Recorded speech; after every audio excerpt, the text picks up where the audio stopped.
Assalamualaikum warahmatullahi wabarakatuh. Sahabat yang dirahmati oleh Allah, semoga kita semua senantiasa berada dalam lindungannya dan karunia rahmatnya. Alhamdulillahirrabbilalamin. Kali ini ada sebuah kisah yang tak kalah menarik.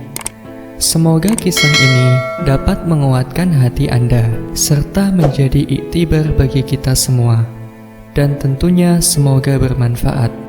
Berikut kisahnya, selamat mengikuti. Dikisahkan bahwa Raja Pemacutan di Bali memiliki putri yang sangat cantik jelita yang bernama Raden Ayu Maderai. Tidak heran jika banyak raja dan pangeran yang jatuh hati kepada putri Raja Pemacutan itu. Namun demikian, ketika menginjak masa remaja, Raden Ayu Maderai menderita saking kuning yang saat itu tidak ada obatnya.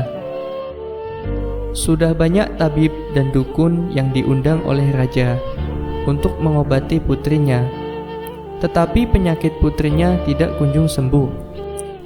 Lalu datanglah Pangeran Cokroningrat IV dari Bangkalan Madura untuk mengobati penyakit Raden Ayu Maderai, putri Raja Pemacutan Bali itu.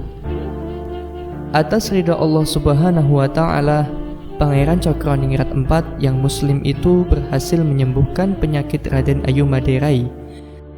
Setelah sembuh, Raden Ayu Maderai menikah dengan Pangeran Cokroningrat IV. Putri Raja Pemacutan itu pun berganti nama menjadi Raden Ayu Siti Khadijah. Singkat cerita, Raden Ayu Siti Khadijah mengikuti suaminya di Bangkalan Madura. Ketika kerajaan Pemacutan hendak merayakan hari suci, Raden Ayu Siti Khadijah mudik ke kampung halamannya di Bali karena rindu bertemu dengan kedua orang tua dan karib kerabatnya.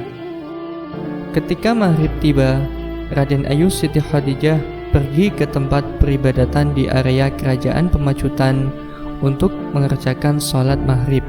Hal itu diketahui oleh patih kerajaan Pemacutan dan langsung lapor kepada raja yang tidak lain adalah ayah Raden Ayu Siti Khadijah. Sang patih melaporkan bahwa Raden Ayu Siti Khadijah memiliki ilmu hitam leak atau peleakan, sebab ia sembahyang menghadap ke barat, sedangkan tradisi Hindu sembahyang menghadap ke timur atau utara. Mendapatkan laporan itu, sang raja memerintahkan patih untuk menghabisi Raden Ayu Siti Khadijah lantaran telah mempraktikkan ilmu sesat. Pada saat itu, Raja Pemacutan dan rakyatnya tidak mengetahui ritual sholat yang dijalankan oleh umat Islam, sehingga sholat yang dikerjakan oleh Raden Ayu Siti Khadijah dianggap sebagai praktik ilmu sesat atau ilmu hitam. Setelah Raden Ayu Siti Khadijah mengerjakan sholat, patih pun membunuhnya. Saat itu juga, bau wangi dan harum tercium ke keraton kerajaan Pemacutan dan wilayah kekuasaannya. Raja Pemacutan pun menyesal lantaran telah memerintahkan patihnya untuk membunuh putrinya sendiri yang tidak bersalah.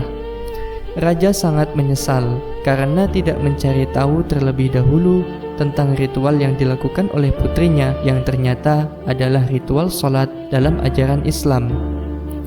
Setelah itu, Raja Pemacutan mengubur jenazah putrinya di tempat yang dikeramatkan, bukan dengan cara dibakar sebagaimana layaknya tradisi Hindu pada umumnya terhadap jenazah umat Hindu.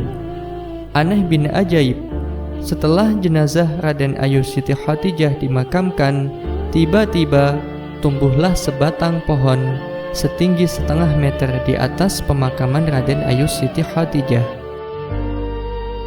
Ketika pohon itu dicabut karena dianggap mengganggu, maka esok harinya pohon itu tumbuh lagi dengan tinggi yang sama, yaitu 1,5 meter.